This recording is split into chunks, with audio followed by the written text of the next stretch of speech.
hasta los jueces, todo el periodo profético, o sea, la relación de Dios con el hombre, era a través de individuos personales. Pero ya en la transición de los jueces hacia la monarquía, y cuando comienza la monarquía, comienza estos ministerios colectivos, y el profetismo como tal y mayormente se conoce y se considera. Otra cosa importante, por eso es que vamos a partir ahora de Samuel, que es juez, es el último de los jueces y el primero que inicia esta larga carrera profética ya de otra manera distinta, en otro escenario, ¿no?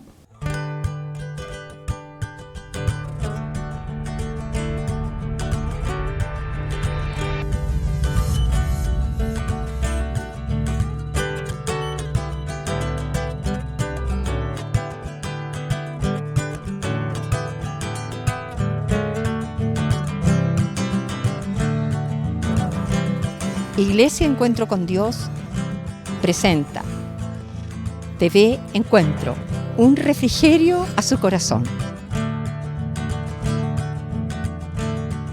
Después de toda la generación que había presenciado los milagros de Dios, la gracia de Dios, el cruce del Mar Rojo, la provisión por 40 años en el desierto, la toma de Jericó, y después toda la posesión de la tierra con una elocuente manifestación divina, en forma que los propios pueblos vecinos, como registran los cronistas, percibían un pavor para enfrentar al pueblo de Dios, ¿no? Pero se levantó dentro del pueblo israelita una generación que no conocía al Señor, y hay que subrayar este concepto, ¿no? No conocía al Señor, porque era tal la decadencia que incluso el propio Elí, que era el sacerdote a cargo de toda la parte espiritual antes de Samuel, dice que los hijos, Ofni y Fines, dos hijos que él tenía, se aprovechaban de las ofrendas y dormían con mujeres que venían al templo. Es decir, habían sacralizado y sexualizado aún la parte de su ministerio sagrado, y en el propio templo, digamos, a través de su rol que ellos tenían, por supuesto, como influencia, ¿no? Y su padre, siendo autoridad espiritual y juez, no los estorbaba. Y el castigo que recibió Elí fue precisamente que sus hijos murieron finalmente, y la generación de ellos no siguió nunca más en el sacerdocio, precisamente por no estorbar a sus hijos. Y ahí asoma entonces, le hemos llamado hijo del lamento, porque la madre, ustedes saben, Ana, era estéril, y le hizo un pacto con Dios muy hermoso, que le dijo que si le daba un hijo, se lo consagraba y lo dedicaba al Señor por toda su vida. Y así fue. Cuando lo destetó, lo llevó al templo a cargo de Elí, y ahí ya jovencito recibe el llamado del Señor, porque 3 veces Dios le habla. Las 2 primeras él se despierta en medio de la noche, siente la voz y cree que lo está llamando Elí, y le dice: yo no te he llamado, anda a acostarte. Y a la segunda vez lo mismo, y él le dice: mira, es Dios que te está hablando.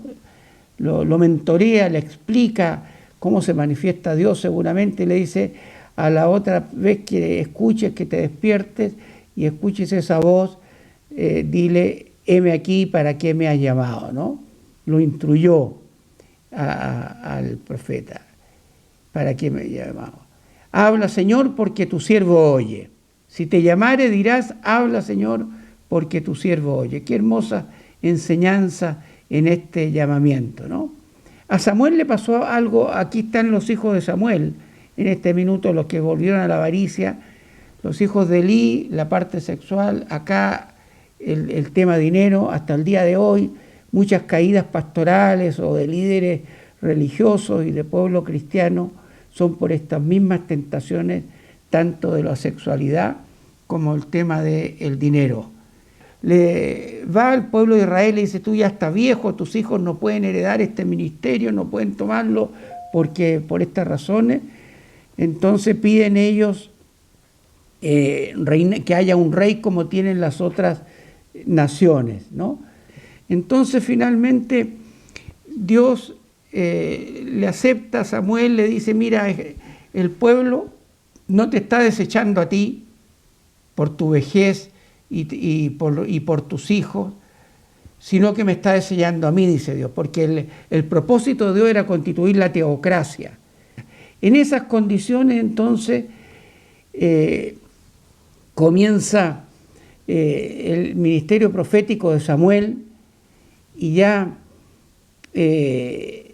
aparecen las compañías de profetas. Cuando Saúl pierde las asnas, los burros, su padre, y lo encomienda que las vaya a buscar, y al final llegan hasta donde está el profeta Samuel, y el propósito, ya las asnas aparecieron por otro lado, vemos que el propósito de Dios era conducir a Saúl a este diálogo con Samuel, y efectivamente lo unge con aceite para que sea el primer rey de Israel. Entonces, y aquí está lo interesante, le da todo un diseño y le dice: cuando llegue cerca de los filisteos, el Espíritu del Señor vendrá sobre ti con poder y profetizarás con una compañía de profetas que desciende del lugar alto, y delante de ellos salterio, pandero, flauta, arpa, y ellos profetizando. Aquí vemos la profetización, el ejercicio de la profecía en una mezcla, en una conjunción entre la música, el recitado y la palabra. Y yo me imagino que estas escuelas de profetas y compañía de profetas, que eran instruidos, como más adelante vamos a ver, por los profetas principales, en este caso Samuel, que era, digamos, su autoridad, su jefe, él las presidía, iban proclamando la palabra de Dios.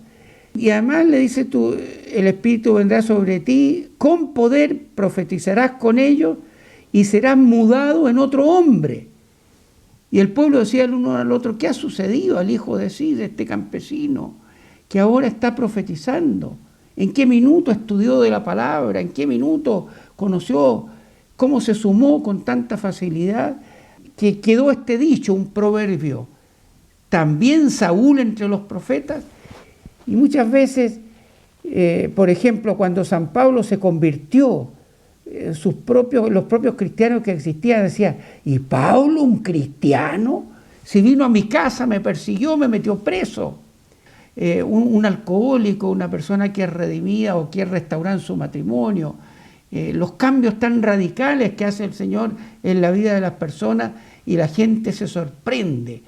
Entonces pasa el tiempo, y como conocen ustedes la historia, pasado un tiempo Saúl se enorgullece, se construye una estatua, el Espíritu de Dios se aleja de Saúl, y Dios lo desecha porque él desechó la palabra, la tuvo en poco, no la cumplió a cabalidad, y Dios lo desechó del reinado, y le bajaron unos celos muy grandes contra David, que ya se veía que tenía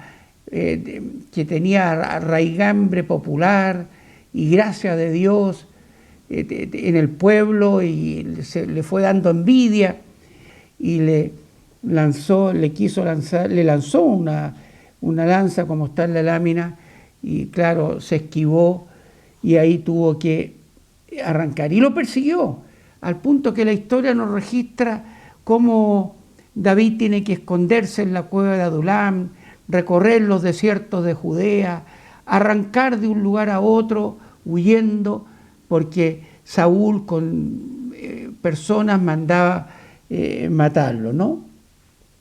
Entonces en una de esas se enteró, y lo que hizo David se dio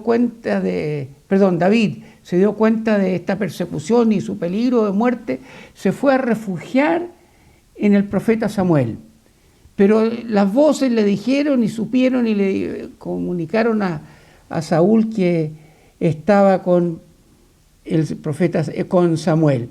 Y fue hasta allá y mandó a unas personas, 30 mensajeros, para que trajeran a David, los cuales vieron una compañía de profetas que profetizaban. Y ellos que iban en busca de traer prisionero a David, se encontraban con esta escuela de profetas que cantaban, saltaban y recitaban, yo me imagino, los 10 mandamientos, Deuteronomio 6, mira que Josué, mira que te mando y seas valiente.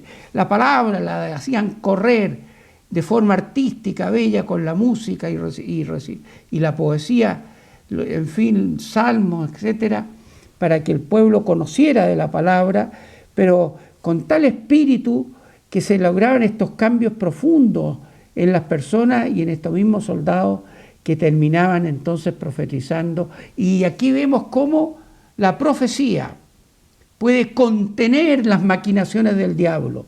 De allí la importancia de lo que todo este conocimiento no es solo para sumar intelectualidad o conocimiento bíblico a nuestras cabezas, sino que para poder aplicarlo, como haremos el día de mañana, a entender la voz profética de la Iglesia, de buscar esa gracia y poder de Dios y sacar los buenos ejemplos que se pueden extraer de todos estos pasajes, ¿no?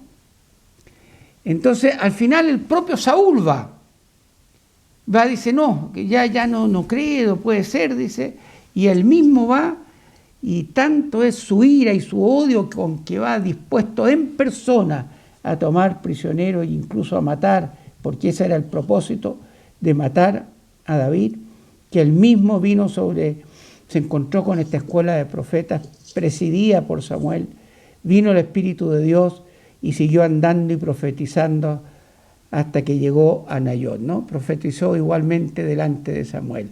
Y volvió a ratificarse este proverbio que ya venía desde el comienzo de su reinado, también Saúl entre los profetas. Y así vemos qué hermoso es el poder que Dios nos da para poder avanzar.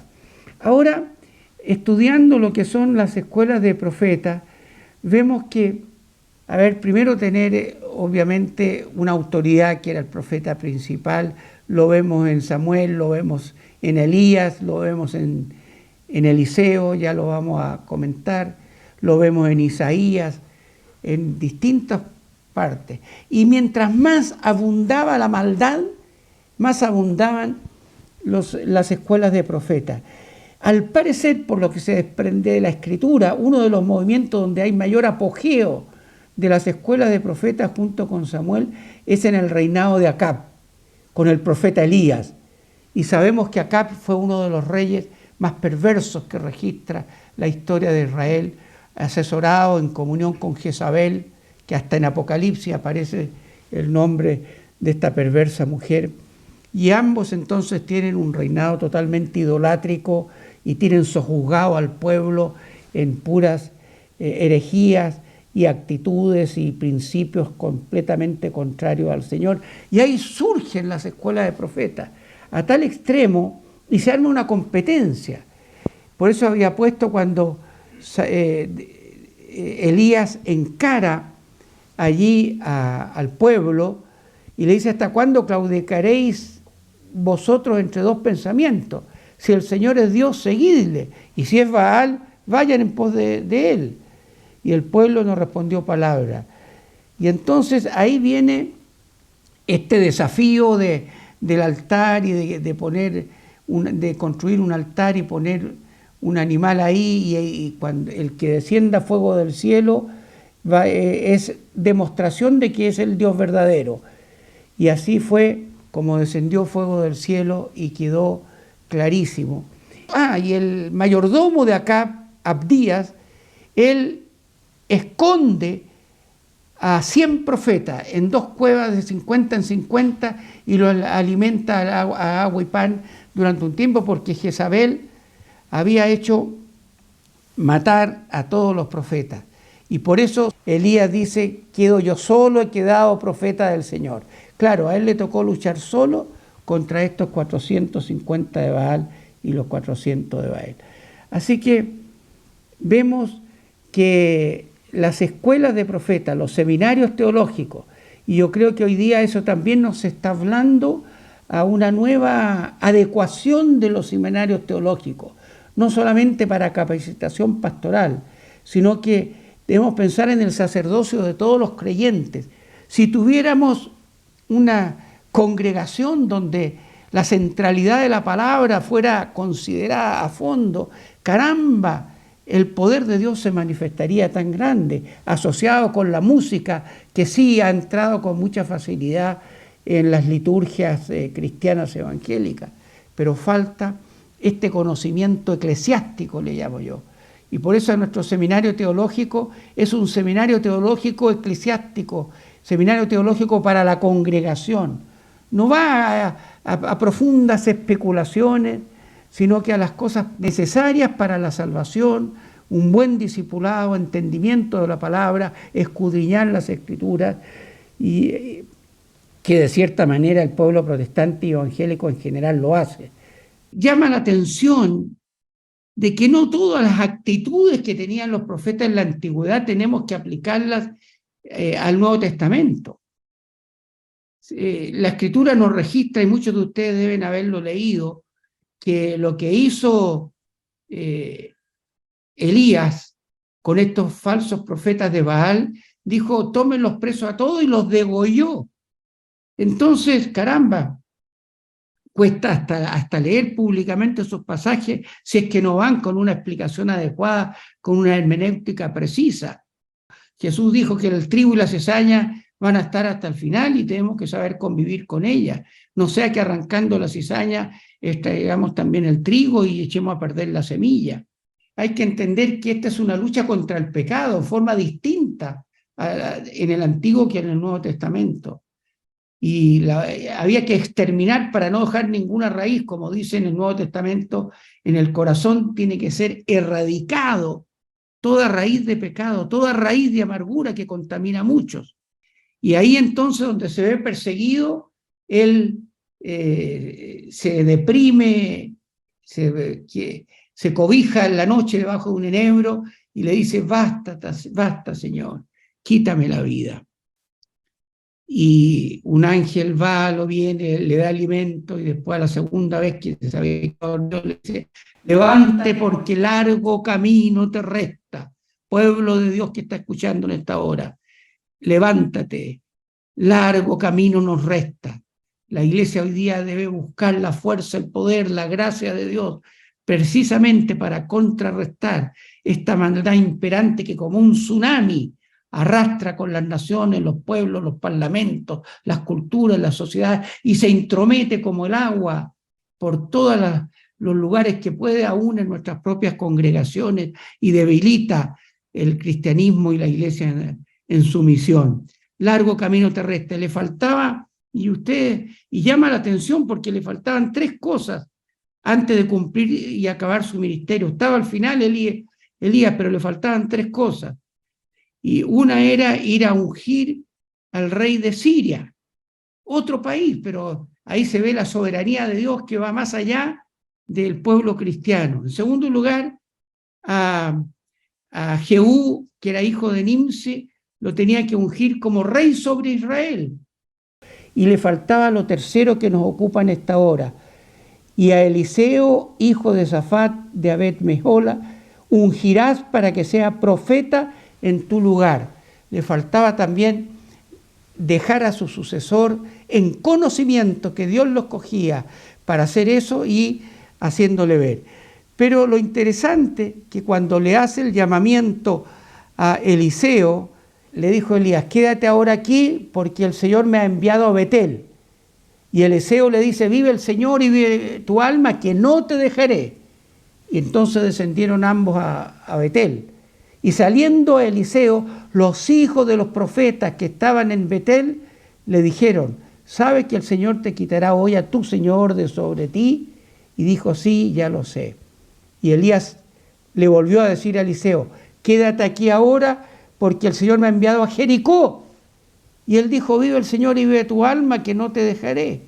Y vinieron pues a Jericó y se acercaron a Eliseo los hijos de los profetas que estaban en Jericó.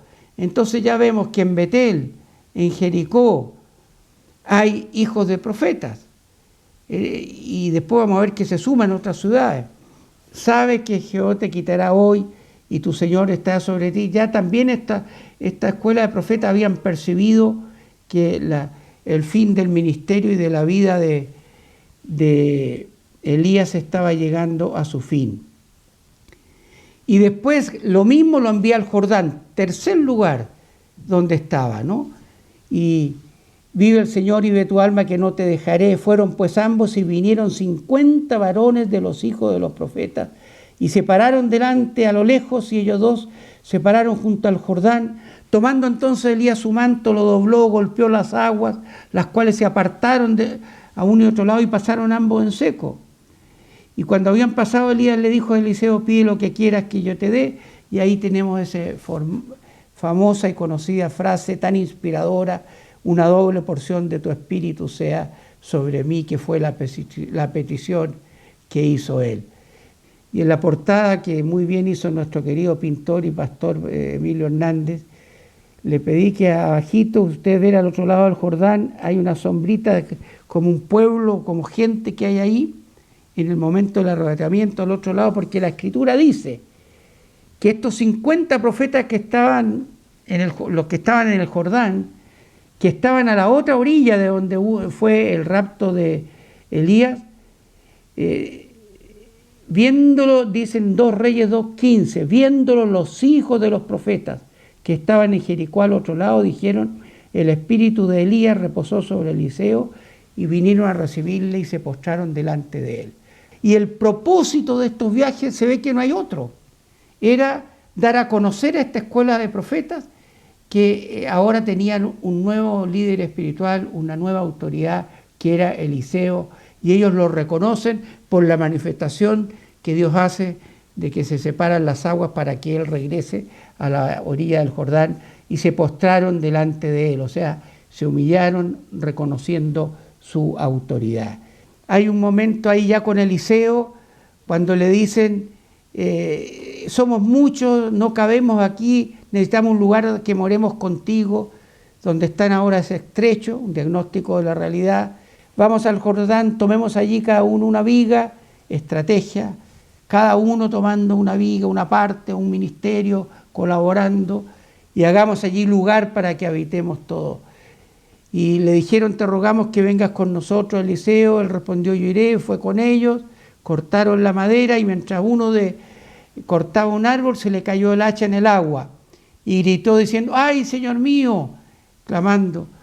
El hacha era prestada. Mire cómo vemos la responsabilidad de este joven que está cortando con un hacha que no es suya, y dice, ¿con qué le voy a responder? Por todas las consecuencias. Se ve que no tenían en general muchos recursos, vivían muy austeramente los profetas, las escuelas, y la responsabilidad también ante el prójimo, que tenía que devolver lo que se le había prestado, y ahí entonces, muy afligido, y por eso puse el texto, el impío toma prestado y no paga. No debáis a nadie nada, sino el amaros unos a otros, dice el Señor. Y bueno, Eliseo entonces le dice dónde cayó, él le mostró el lugar, entonces cortó él un palo, siempre representa la cruz de Cristo, muchos teólogos lo han asociado porque podría haber otra forma de haberlo hecho, la cruz de Cristo, lo echó allí, hizo flotar el hierro, hizo cambiar la gravedad, el centro de gravedad del pecado, de esclavo del pecado a siervo de la justicia. Dijo, tómalo, y lo extendió, lo tomó, y así este joven pudo devolver el tema, ¿no? Otro pasaje que aparece es una mujer, dice, de las mujeres de los hijos de los profetas, en Segunda de Reyes, que tiene que ver con la provisión de aceite, que su marido había muerto, era casado, con hijos, lo vemos ahí, y entonces la mujer afligida, viuda, recurre al profeta y le dice, recoge botellas, vasijas para echar aceite, y así entonces el aceite, que era además caro, logra la gracia de Dios proveer para esta necesidad. Como Dios también protegió a la viuda de los profetas. Venga esta palabra de esperanza para las viudas de pastores, que también muchas veces padecen mucha necesidad, a veces descuido de la propia congregación, porque hay otras necesidades que también veamos que estos pasajes tienen una aplicación muy hermosa también para nuestros tiempos, ¿no? Cuando Naamán va leproso, va hacia Eliseo para que lo sane, y después de sanarlo, Naamán le quiere dar recursos económicos que había traído especialmente, y muy íntegramente Eliseo no quiere mezclar la gracia, el poder, el milagro de Dios con el dinero, y no lo acepta. Esto no se paga con dinero. La gracia de Dios no tiene precio. Entonces no acepta el dinero. Entonces, cuando el criado de Eliseo percibe esta realidad, sale corriendo detrás del carro, cuando Eliseo no aceptó nada, y su criado dice: esto no puede ser, y lo ve Naamán que viene corriendo al criado, y ¿quién le dice qué es lo que pasa? ¿Está todo bien? Y aquí está la mentira de su jefe de gabinete, le digo yo, para entender un lenguaje contemporáneo, su asistente: mi señor me envía a decirte, he aquí vinieron a mí en esta hora del monte de Efraín, otro lugar donde habían escuelas de profetas, 2 jóvenes de los hijos de los profetas. Te ruego que les des un talento de plata y 2 vestidos nuevos. O sea, recursos para ellos. Cómo extorsiona, utiliza algo que era de público conocimiento, la existencia de estos seminarios de preparación y conocimiento de la palabra para propagarla, que lo usa malamente para esto. Entonces vuelve para allá, lo esconde, pero Eliseo lo confronta, y como castigo viene que la lepra que le vino a él, que la lepra que sanó a Naamán, le vino entonces a su criado. Y termino esta parte con Eliseo, que encomienda a un hijo de profeta una delicada misión. Es interesante porque que era justamente de ungir a Jehú, hijo de Nimse, dice el otro texto, también antepasado de Josafat. Cuando dice hijo es descendiente de, pero no del rey Josafat, porque esto es Israel, el rey era un nombre, no alcance de nombre, ¿no? Entonces, hijo de Nimse, que era el descendiente para que no fueran los descendientes de Acab que continuaran reinando en Israel. Entonces, a una misión que él no podía porque lo conocían ya Eliseo, que era el profeta oficial. Entonces, un hijo del profeta, advertido, enseñado, adiestrado y preparado por el propio Eliseo, le dice: anda, levántate entre sus hermanos, llévalos a la cámara, o sea, va a estar ahí Jehú, toma lo que está con su grupo de personas, llévalo a un lugar privado, toma luego la redoma de aceite y derrámala sobre su cabeza, y di: así dice el Señor, yo te he ungido por rey sobre Israel, y abriendo la puerta echa a huir y no esperes. Fue pues el joven, el profeta, a Ramón de Galaad, y llevó adelante su cometido. O sea, vemos también que estos seminaristas también cumplían roles bien importantes para la ayuda, que algo que no podía hacerlo, lo suplía con un hijo de profeta bien instruido también por el peligro que significaba, y qué es lo que tenía que hacer por alguien que tenía ya la experiencia, ¿no? Iglesia Encuentro con Dios presentó TV Encuentro, un refrigerio a su corazón.